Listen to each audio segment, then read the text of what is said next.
They say people reveal who they are by how they treat waiters. If that's true, then Sienna Vale was a walking personality test that humanity keeps failing. It was Friday night at Mason Door, the kind of restaurant where people whisper their orders like secrets and the prices don't include peace of mind. The chandeliers glowed like they'd been polished with guilt. The air smelled of truffle oil, tension, and too much self-importance. By 9 o'clock she walked in. Sienna Vale, gold dress, gold heels, gold attitude. Her boyfriend, Ryan Cole, followed behind her, the kind of man who'd made his fortune creating an app that solves problems no one actually had.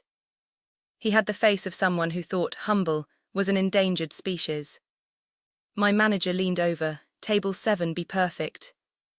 I'd been working doubles all week. My patience was thin, my smile glued on. Still, I greeted them the way the job demanded, like I wasn't one rent payment away from collapse. "Good evening, welcome to Mason Door," I said, voice soft, posture rehearsed. Sienna looked me up and down, as though she was scanning for signs of poverty. Her perfume hit me first, something expensive that smelled like money and mild aggression. "Finally," she said, "we've been waiting forever." I checked the clock. They'd been standing there for 42 seconds. "Apologies for the wait," I said, guiding them to their table, the one with the perfect skyline view. The kind of view that made people believe they were the main characters in life. They ordered the tasting menu. Sienna asked for sparkling water with personality. Ryan added, "And make sure the wine's older than she is." They laughed, I didn't. Halfway through the meal, chaos hit. The kitchen was melting down, the espresso machine was plotting rebellion, and a customer had just asked if gluten-free applied to air. I was carrying 2 trays, 3 smiles and a prayer. Then the incident. A single drop of red wine escaped my control and landed on Sienna's sleeve. Not a spill, a drop. Barely visible, microscopic even. But apparently worth the end of the world. She froze, then slowly turned her head toward me with the expression of a queen discovering someone sat on her throne. "Do you even know," she said, each word sharp as glass, "how much this dress costs?" I wanted to say, probably more than my soul after taxes, but I smiled instead. "I'm terribly sorry, ma'am, I'll get you a napkin." "Don't bother," she said, flicking her wrist like she was shooing away poverty itself. "People like you shouldn't be near things they can't afford." Ryan laughed, a dry, rich people laugh that sounded like a credit card swipe. My manager came running, apologizing profusely, practically bowing. Sienna made a show of teaching standards and holding service accountable. I stood there, face calm, hands steady, while my insides screamed. Then came the verdict. "Lena," my manager said quietly, "we'll have to let you go." That's how I lost my job, over a single drop of wine and a woman who thought cruelty was a personality trait. As I walked out, Sienna raised her glass to me, smiling that perfect influencer smile. "Some people," she said loud enough for everyone to hear, "just don't belong where they can't afford to be." The room chuckled, and that sound stuck to me like perfume you can't wash off. Outside, the night air felt heavy and clean. I laughed not because it was funny, but because it was so absurd. If life was a play, I'd just been fired mid-scene by someone who thought she was the director. But here's the thing about rich people drama, it's never as final as they think. And the universe. It has an excellent sense of humor. This is just the beginning. If you felt that sting or smiled through it, subscribe to Everyday Dramas, drop a comment and stay with me because karma, she always shows up, sometimes in heels. When I got home that night, my shoes carried the smell of spilled wine and humiliation. The kind that doesn't wash off, it lingers in the air like a cruel joke. My apartment was small, not aesthetic small, not cozy Paris small, just cheap small. Cracked paint, one flickering bulb, and a fridge that sounded like it was mourning its youth. I dropped my bag, sat on the couch and stared at nothing for a good 10 minutes. It's funny how quiet the world gets when you lose something you depended on. No manager shouting, no clinking glasses, no fake, of course, ma'am, smile stretching your face into submission. Just silence. The kind that forces you to hear your own thoughts, and mine weren't being kind. I should have defended myself. I should have told Sienna Vale that her cruelty wasn't couture. But no, I smiled. Because that's what we do when we need rent more than dignity. The next morning, I woke up to my phone buzzing like a dying bee. Group chats, mentions, notifications. And there it was, the photo. Sienna had posted it, her holding a glass of wine, smiling that PR-proved smile. Caption: some people just don't belong where they can't afford to be nail medium light sparkles. The comments section was a crime scene. Laughing emojis. Queen energy. She put that waitress in her place. I stared at the screen until the words blurred. Not from tears, from disbelief. People loved it. They applauded arrogance like it was a sport. But by noon, a few comments had turned. A user wrote, "Did she just publicly mock a worker? You." Another said, "Girl, you're not relatable, you're just mean." And slowly, the tide began to shift.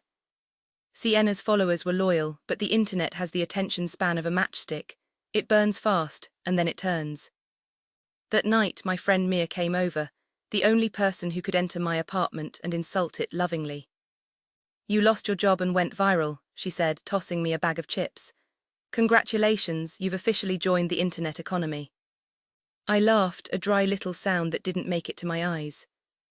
"I just want my old life back." "No," she said, "you want your dignity back. The job was just the stage." And she was right. I wasn't angry because I lost a paycheck. I was angry because I'd let someone make me feel small, and worse, make it look normal. That night I couldn't sleep. I scrolled through job listings that all paid less than the bus fare it took to get there. I stared at Sienna's face on every post, every clip, every reposted meme. And somewhere between midnight and 3 a.m., I decided something. I didn't want revenge, not the loud kind. I wanted balance. A quiet, poetic correction. So I got up, made coffee strong enough to stun an elephant, and updated my resume. For the first time in weeks, I felt something that wasn't bitterness. It was focus, cold, steady, clean. People think rock bottom is a place you fall to. But sometimes it's a place you build from. And as it turns out, humiliation is an excellent foundation material. The next morning, I sent out 10 applications. By the evening, one company replied, "We'd love to speak with you. Can you come in for an interview tomorrow?" I didn't know then that this was the first crack in Sienna Vale's perfect little world. Because sometimes the universe doesn't clap back, it simply takes notes. And when it's ready, it sends invitations. If you've ever been humiliated, fired, or underestimated, stay with this story. Because the tables, they're about to turn. Subscribe, leave a comment, and get ready for the beginning of Lena's quiet comeback. I didn't expect anything to come from that email. People always say, "We'll be in touch," the same way doctors say you'll feel a little sting. It's polite disappointment. But the next morning, I actually got a reply. Subject line: interview confirmation, Atlas Events and Hospitality Group. I blinked twice.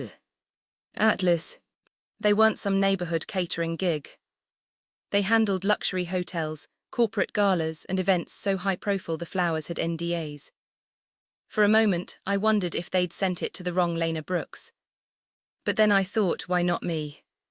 I'd spent years watching people like Sienna Vale act as if competence was an accessory. Maybe it was time someone like me got a seat at a better table.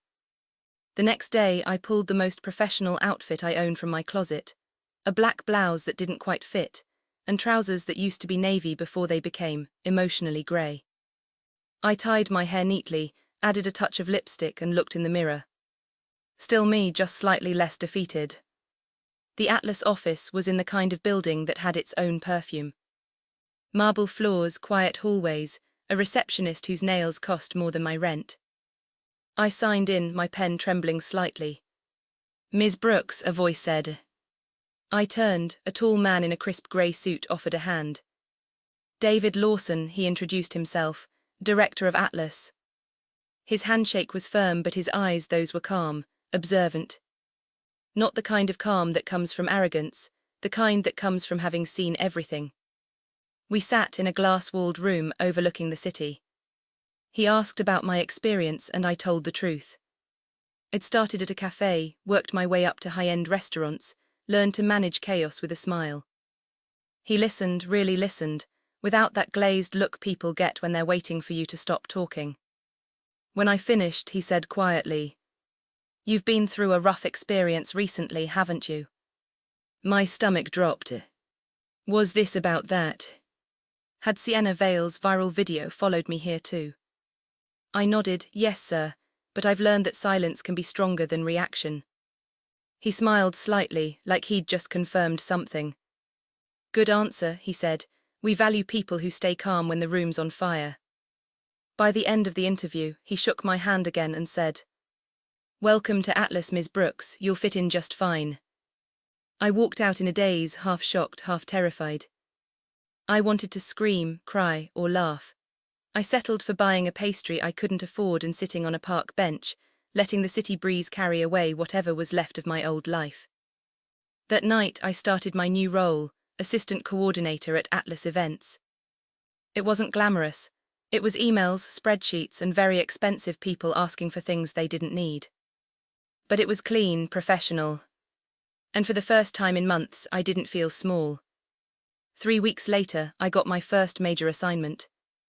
Coordinate the rebranding gala for a high-profile hospitality acquisition. I scrolled through the client list and froze. Mason Door. The same restaurant where Sienna Vale ended my career with a smirk and a sentence. I stared at the screen, the universe practically winking at me. Because sometimes fate doesn't whisper. It slides the paperwork right across your desk. And suddenly I understood something. The apology I'd been waiting for wasn't going to come. But the moment, that poetic, perfect moment, just might. There's a strange kind of peace that comes with starting over.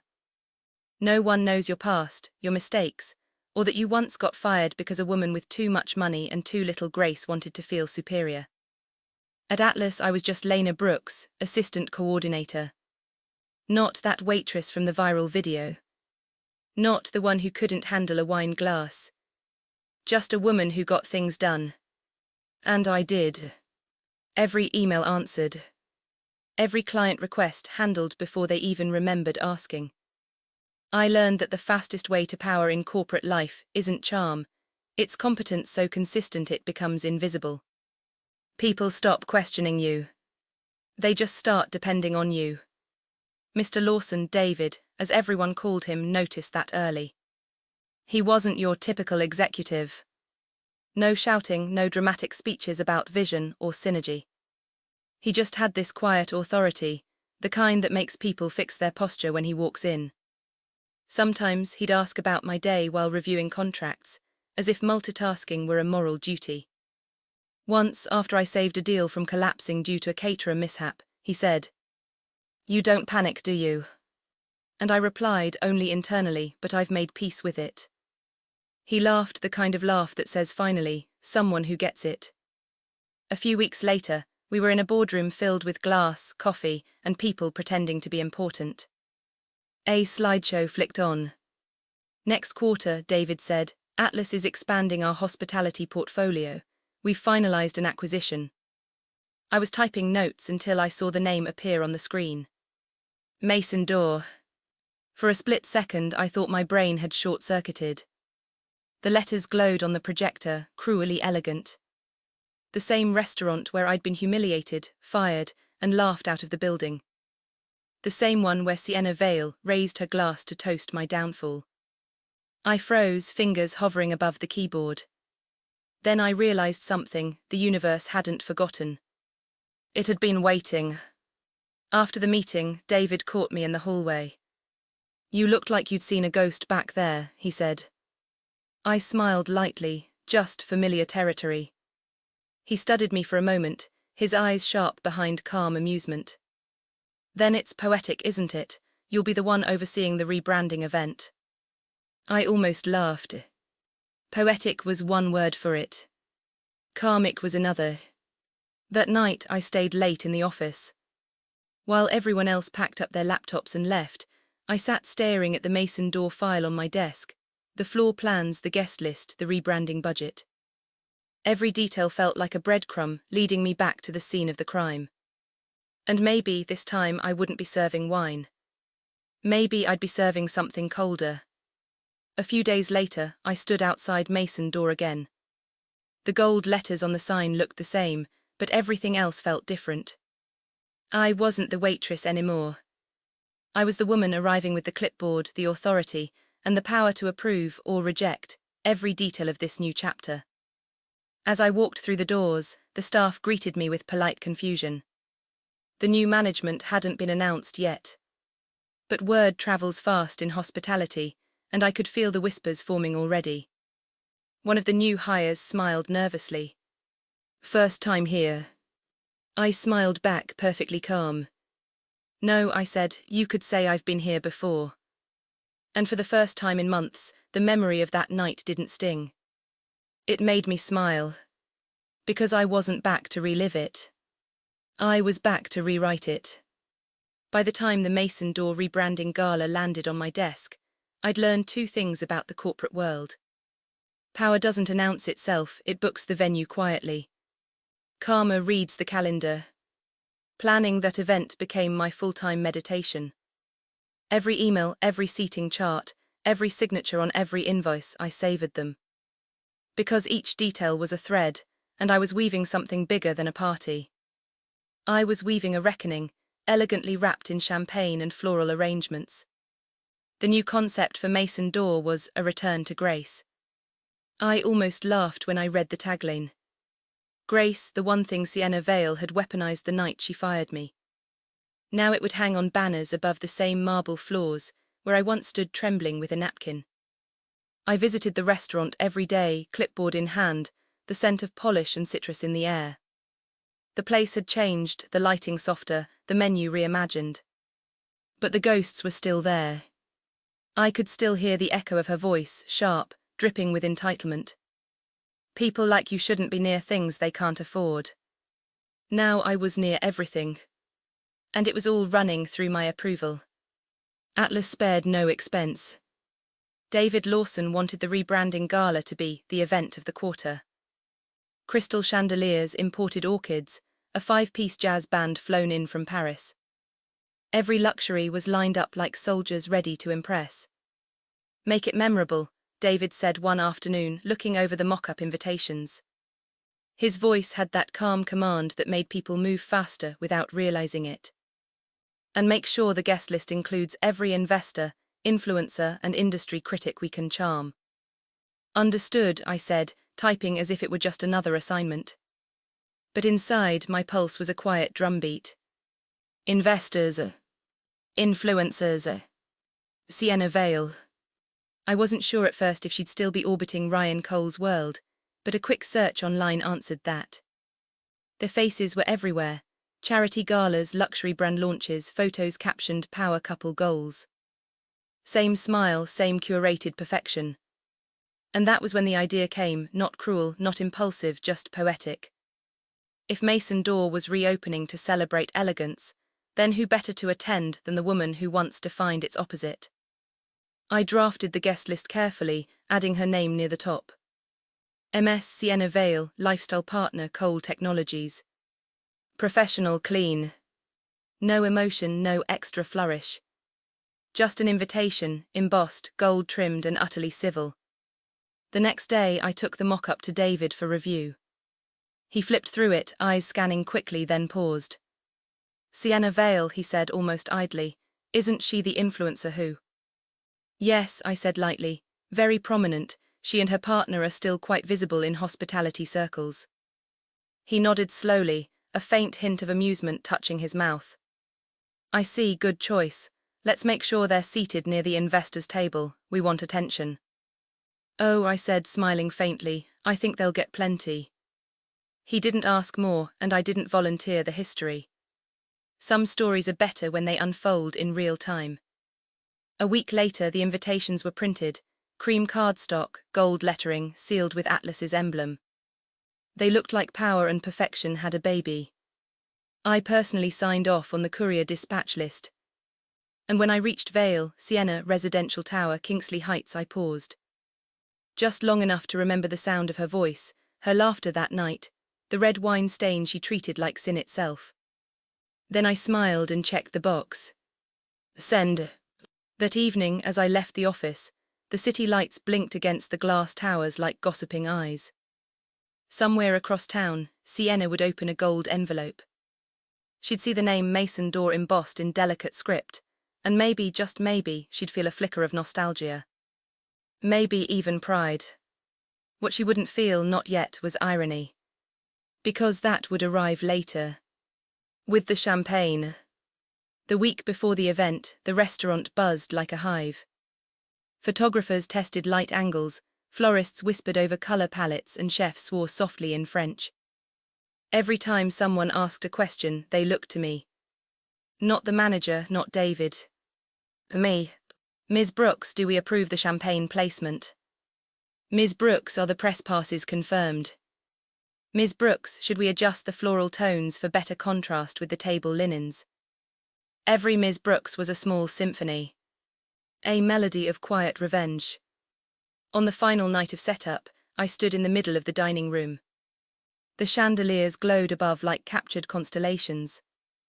The room was perfect, spotless, graceful, almost holy. It didn't feel like the place where I'd lost my dignity. It felt like the place where I'd regained it with interest. And tomorrow, when Sienna Vale walked through those doors, she wouldn't see me as a ghost from her past. She'd see me as something else entirely. Something polished, composed, and utterly in control. Because the universe may take its time, but when it delivers, it does so in style. The night arrived with the kind of calm that only comes before chaos. The chandeliers had been polished until they looked like frozen lightning. Tables gleamed under the golden light, each centerpiece a deliberate balance between elegance and excess. Every rose petal had been placed by hand. Every glass aligned to mathematical precision. I arrived 2 hours early, not because I needed to, but because I wanted to feel it. To walk through the space that once made me small and remember that now, it moved because I said so. The air smelled of expensive perfume and ambition. The kitchen buzzed with controlled panic. Staff whispered my name with a kind of reverence I still wasn't used to. Ms. Brooks, the media setup is ready. Ms. Brooks, Mr. Lawson's driver just called. Ms. Brooks, the champagne supplier, confirmed the delivery. Each Ms. Brooks was a tiny victory. A reminder that dignity doesn't beg, it rebuilds. By 7:30, the first guests began to arrive. Women in velvet gowns. Men in tuxedos that cost more than rent. The low hum of networking filled the air, that special brand of laughter people use when they're pretending to enjoy each other's company. I floated through it all with a glass of water in hand, smiling politely, making sure no one noticed that my pulse was drumming in my throat. David Lawson arrived soon after, shaking hands and accepting compliments he hadn't asked for. He caught my eye across the room and gave a brief nod, the kind of approval that doesn't need words. The jazz band started playing. Camera flashes went off. The atmosphere was perfect, a symphony of luxury and subtle tension. And then she arrived. Sienna Vale. She walked in like she owned the air, every click of her heels a declaration of vanity. Her gown shimmered in soft champagne gold, and her smile could have lit a room full of fools. Ryan Cole followed behind her, tailored, smug, exactly as I remembered. They looked like an advertisement for everything shallow money could buy. For a brief moment I almost felt pity. Almost. Her eyes swept the room, scanning, assessing, performing. And then they landed on me. It took her a second. Recognition isn't immediate when you only ever look down on someone. But when it hit, I saw it, that flicker of disbelief. A twitch at the corner of her perfect mouth. I smiled, the professional kind. Polite, distant. The smile of someone you can't place but should remember. Good evening, I said smoothly. Welcome to the Mason Door rebranding gala. I'm Lena Brooks, event director for Atlas. Her posture stiffened, barely noticeable to anyone else, but I caught it like a secret. Event director, she repeated, her tone wrapped in disbelief. That's right, I said. It's lovely to see you again. Ryan, ever oblivious, extended a hand. You two know each other. Oh, I said lightly, just from a previous chapter. Sienna's smile tightened. Yes, she murmured, a brief one. And just like that, the scene was set. She thought this was coincidence. I knew it was choreography. Throughout the night, she kept glancing my way, subtle, strained, pretending not to. Meanwhile, I did what I'd come to do. I ran the event flawlessly. Every cue, every course, every announcement. When David gave his speech, he thanked me by name. None of this, he said, would have been possible without Ms. Lena Brooks. Applause. Flashes. And in the crowd, Sienna's face smiling for the cameras, eyes sharp as glass. When the press approached her later, asking about the event, she did what she did best, smiled through the panic. Yes, it's wonderful, she said, her tone airy. Atlas did an amazing job rebranding the place. Her hand trembled slightly around her champagne glass. I caught that too. I didn't need to humiliate her. Not publicly. That wasn't the point. This wasn't vengeance by spectacle, it was correction by quiet contrast. Because nothing screams justice louder than a woman you once dismissed, now standing calmly at the center of everything you once controlled. As the night wound down, I stood at the edge of the room, watching the laughter, the deals being made, the flash of jewelry under the lights. Sienna caught my eye one last time as she left. No words, just that tight smile again, part resentment, part recognition. And in that silence I felt it, the beautiful weight of balance restored. When the doors finally closed and the last car pulled away, I walked through the empty restaurant one more time. The air was heavy with perfume and endings. I stood where she'd once stood. Where she'd said, "You're fired." And whispered softly, "Not anymore." Sometimes revenge doesn't shout. It just smiles from across the room under better lighting. Subscribe, drop a comment and stay with me. Because Sienna Vale isn't done yet. And neither am I. 2 days after the gala, the flowers were still alive. That's how successful the night had been, even the roses refused to wilt. The event had made headlines in every lifestyle column worth reading. Atlas rebrands Mason Door with flawless sophistication. Event director Lena Brooks steals the spotlight. I didn't plan the spotlight, I just didn't move when it found me. My inbox overflowed with congratulations and new opportunities.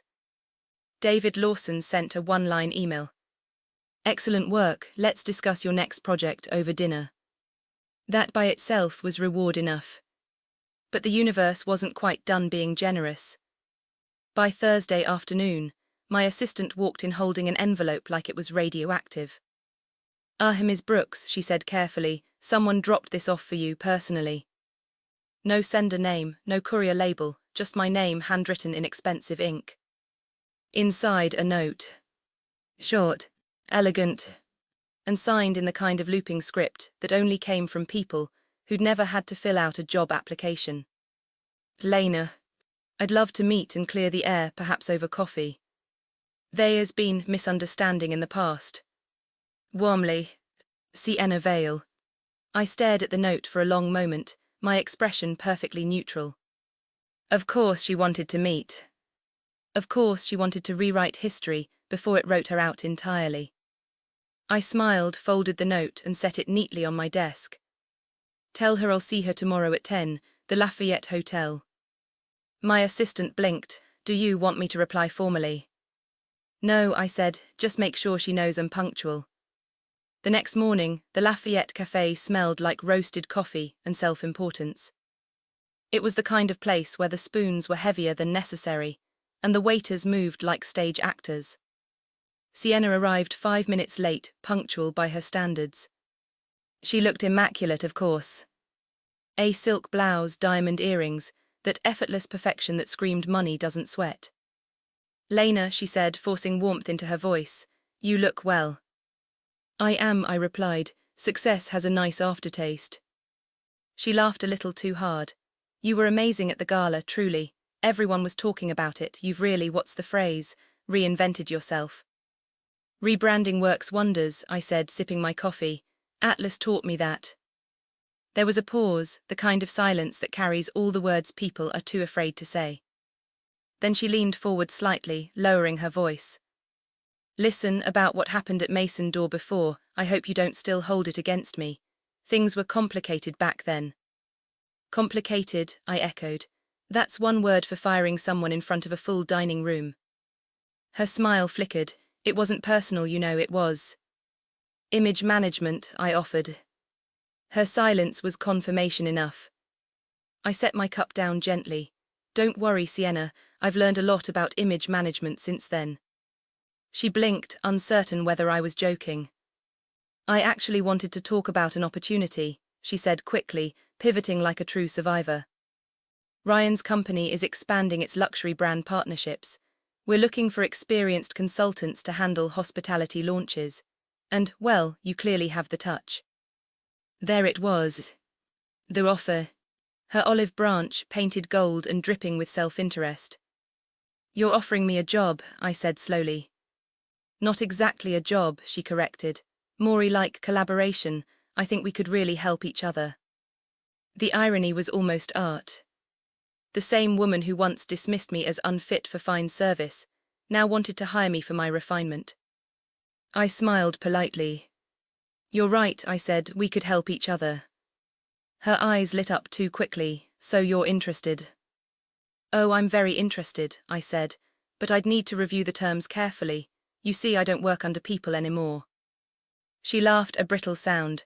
Of course, you'd be independent, equal footing. Equal footing, I repeated, letting the phrase linger. How refreshing. When we parted, she left looking relieved. Like she'd just secured an ally. Like she'd rewritten the narrative. But I knew better. People like Sienna never see the slow burn until it reaches their silk sleeves. Back at the office, David looked up from his desk. How was your meeting? Constructive, I said, smiling faintly. She's trying to recruit me. He raised an eyebrow. Are you considering it? Oh, I said, I'm considering something. I walked out before he could ask what. Because some plans are best revealed when the stage is already set. And the other actor doesn't yet realize she's in the wrong play. Sometimes the people who tried to bury you come back asking for your help to plant new seeds. And you smile because you know exactly what kind of garden you're growing. Partnership. It's a polite word. A word people use when they want power without admitting it. When Sienna Vale used it, I knew what it meant. She wanted control without the appearance of begging for it. But the thing about control is, it only works if the other person believes they've lost it. And I had no intention of losing anything ever again. A week later, her assistant sent over the draft proposal. Gold letterhead, embossed logos, the usual vanity in paperwork form. The offer was generous, too generous. Consultancy fees, event budgets, press access, all framed as if she were extending a hand of grace. I almost laughed. Grace from Sienna Vale was like a crocodile offering swimming lessons. Still, I agreed. Not because I needed the money, but because I wanted the proximity. There's no better way to dismantle an empire than to help decorate it first. Our partnership began in her office, a penthouse suite so white and polished it could have doubled as an apology to minimalism. The floor-to-ceiling windows stared down at the city like it owed her rent. Her desk, sleek marble of course, was covered in perfume samples, branding boards and photos of her looking expensively thoughtful. Lena, she said, arms outstretched, all sparkle and false sincerity. I'm so thrilled we're doing this together. The energy between us is just powerful. Powerful, I repeated, smiling. That's one word for it. We sat across from each other, her with her coffee and curated charm, me with my notebook and patience. Her assistant hovered nervously nearby, taking notes like a court stenographer recording a royal decree. So, she began, Ryan's company is investing in a luxury wellness brand, exclusive retreats, rebranded estates, things like that. We want it to feel modern, sophisticated, and aspirational. Of course, I said smoothly, and you want my touch to make it real. She nodded. Exactly, you have taste, Lena, that's what I've always admired. I almost choked on the compliment, admired. This was the same woman who once threw a tantrum over me using the wrong wine glass. But I didn't flinch, I just smiled professional and deadly. Then let's build something unforgettable. Over the next few weeks I became indispensable. I coordinated her press launches, refined her proposals, smoothed over investor tantrums. I learned her habits, the way she scheduled photo shoots during work hours, the way she left emails unread for days but posted Instagram stories every 30 minutes. And slowly, I began to tighten the strings she didn't know I was holding. Every document she signed went through my hands first. Every meeting she thought she led, I'd already prepared the outcomes for.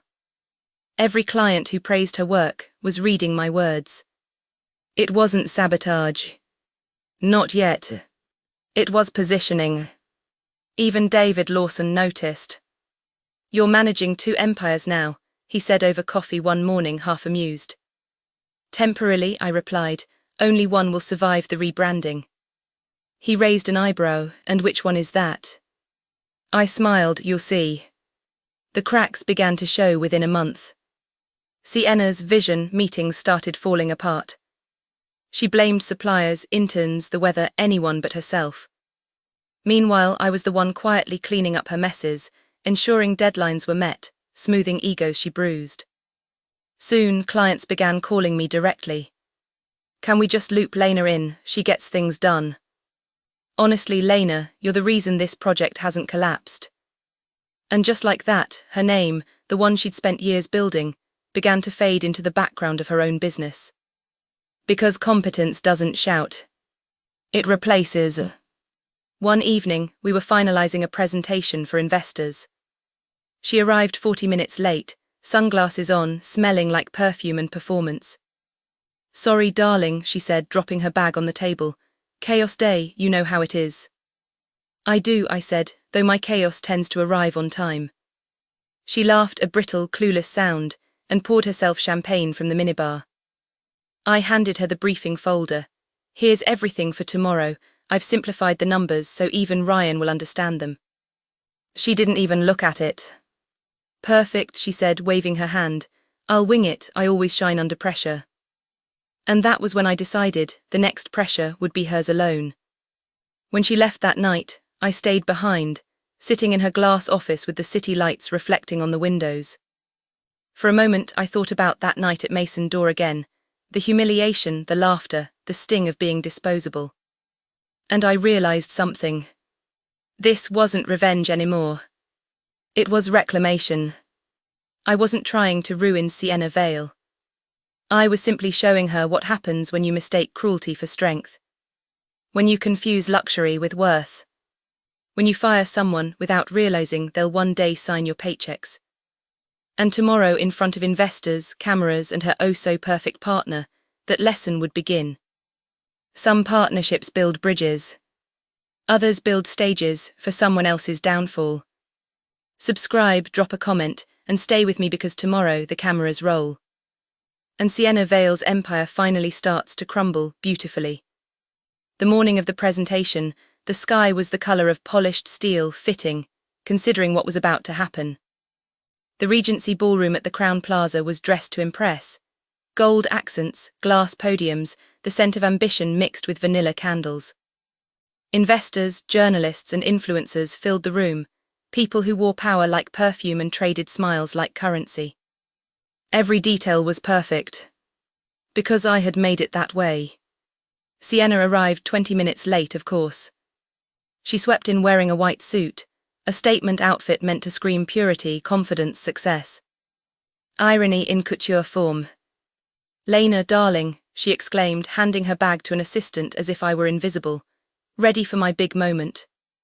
I looked up from the laptop, always. She didn't notice the edge in my tone, she never did. The presentation was supposed to launch their new luxury wellness brand, Serenité by Vale. A curated blend of mindfulness, exclusivity, and rejuvenation for the elite. In other words, overpriced yoga with better lighting. I'd spent weeks preparing the real presentation, clear slides, airtight data, credible investors. But last night I made one small adjustment. A simple swap of files. Instead of her polished script, the presentation now opened with raw data. Real numbers, internal memos, budget discrepancies, and the kinds of emails that were never meant to see daylight. It wasn't sabotage. It was honesty, the one thing Sienna had avoided her entire career. "Ladies and gentlemen," the host announced, "please welcome Miss Sienna Vale."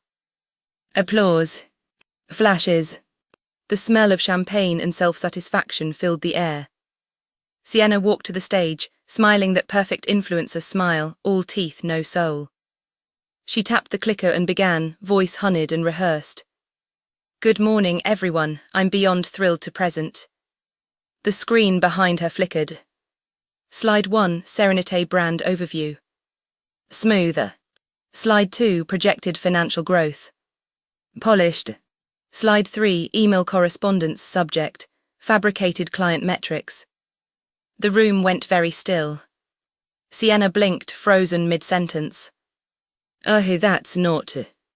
The next slide appeared. Internal emails. Her assistant begging for more time to fix the fake testimonials. Ryan's note about investor optics over accuracy. Screenshots, attachments, receipts. The audience shifted, whispering. Phones came out. Journalists began typing. I watched from the back row, calm, still, unblinking. I didn't need to say a word. On stage, Sienna's confidence cracked like porcelain. Her voice faltered, her hand shook. She clicked desperately, next slide, but each one was worse than the last. Budget leaks, fake partnerships, invoices for events that never happened. And at the bottom, my personal favourite. Note from Sienna Vale, make it pretty. No one checks the math anyway. The silence that followed was surgical. Ryan Cole's face went pale in the front row. Their investors whispered, their polite smiles dissolving into suspicion. Even the host didn't know whether to intervene or pray. Sienna finally turned to look at me, panic in her eyes, voice trembling. "Lena, what's happening?" I stood slowly, smoothing my blazer. "Transparency," I said softly. "It's trending this season." She opened her mouth, but nothing came out. And in that moment, the power dynamic that had defined us for years shattered. Because no matter how loud money speaks, truth echoes longer. Security shut down the projector eventually. Their investors left in uncomfortable silence, their polished shoes clicking like judgment on marble floors. Ryan stormed out without a word. Sienna stood there, staring at the black screen, her empire dissolving in real time. I walked past her quietly, my heels steady. "Next time," I said, leaning close enough for only her to hear. "Maybe don't fire the people who know where all your receipts are." Her eyes glistened, not with rage, but with recognition. And for the first time, I think she understood what real power looked like. Not wealth, not fame, but the ability to walk away, calm, composed, and untouchable, while someone else's carefully built kingdom burned politely behind you. That night, the headlines wrote themselves. Luxury brand Serenité implodes after internal leak. Sienna Vale faces backlash over fabricated data. The fall of a lifestyle queen. And tucked between them, just one quiet feature. Event director Lena Brooks, the woman who redefined class. I didn't call the press. I didn't gloat. I didn't have to. The truth had done the heavy lifting. Sometimes revenge isn't destruction. It's revelation, letting someone's own lies introduce themselves to the world. It's funny how silence can sound like applause. Not the loud, ego-driven kind that fills a ballroom, but the soft, steady kind that follows when you finally stop caring what the world thinks. A week after the presentation, I walked through the city without a destination. The billboards that once flashed Sienna's face were gone. Her brand, Serenité, had vanished from social media, replaced by statements, excuses, and ongoing investigations. Ryan resigned. Her investors pivoted. Her followers, once loyal to her curated perfection, unfollowed with righteous fury. And Sienna Vale, my ex-boss, self-proclaimed queen of elegance, was suddenly just another headline that people forgot about the moment. Something shinier came along. I didn't celebrate. I didn't even smile. Because revenge isn't a fireworks show. It's the quiet after, when you realize you don't need to prove anything anymore.